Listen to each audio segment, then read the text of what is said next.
Tonight is the night to put on your masks and play a trick or two on people, and maybe even get a treat. But while you are sitting in your comfortable homes and snacking down on a sweet, take a bite into something really fun. Freddy versus Jason versus Ash.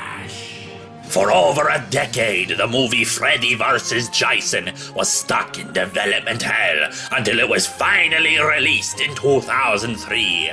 The movie is glorious, a spectacular brawl between two slasher killers from their own film series, Freddy Krueger from the Nightmare on Elm Street series, and Jason Voorhees from the Friday the 13th series. They battled several times in the movie while a group of teenagers desperately tried to survive the war.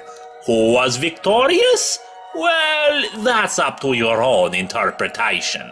But almost immediately after the success of the movie, there was discussion and negotiation for a sequel called Freddy vs. Jason vs. Ash, adding in the hero Ash Williams from the Evil Dead series into the mix. It progressed to the point where a screenplay was written, but unfortunately the project fell through.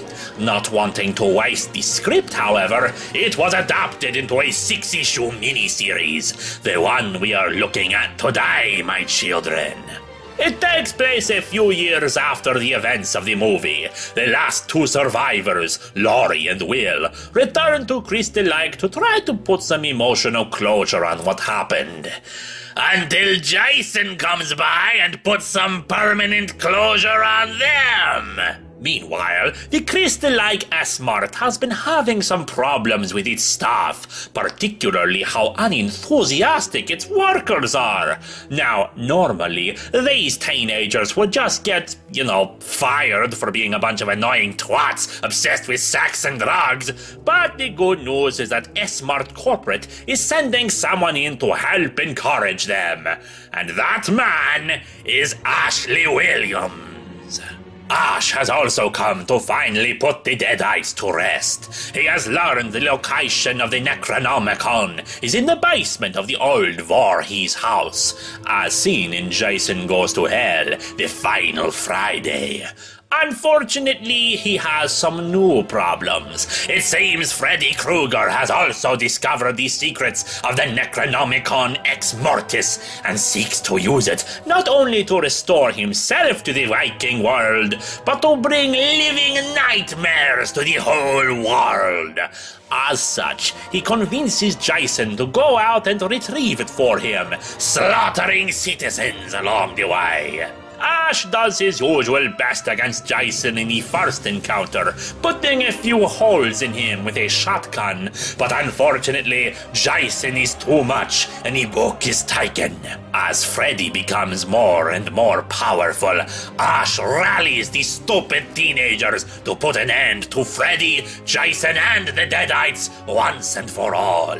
This comic is glorious, my children, and it is a complete and utter shame that it was never made into an actual film. The slasher fans get their body count in spades. Freddy pulls a few new tricks with his nightmares, even getting the jump-roping girls who usually sing his song to get in on the action.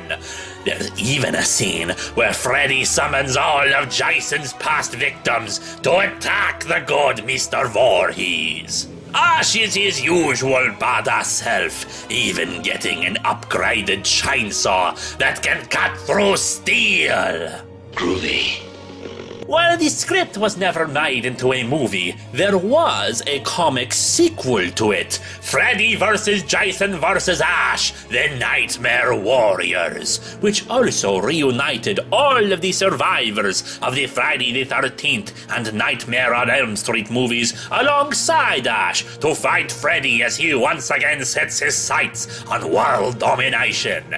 But that is a story for another time. And what better story to end the Halloween season on, my children? Freddy vs. Jason vs. Ash has the right mixture of humor, horror, and hellish delights to please everyone. It is good old-fashioned fun, And in the end, that is what Halloween is all about. The long box closes tonight, my children. But don't you worry, we'll be back again. Until then, I am your host, Moarte, reminding you that sequential scares should not be forgotten.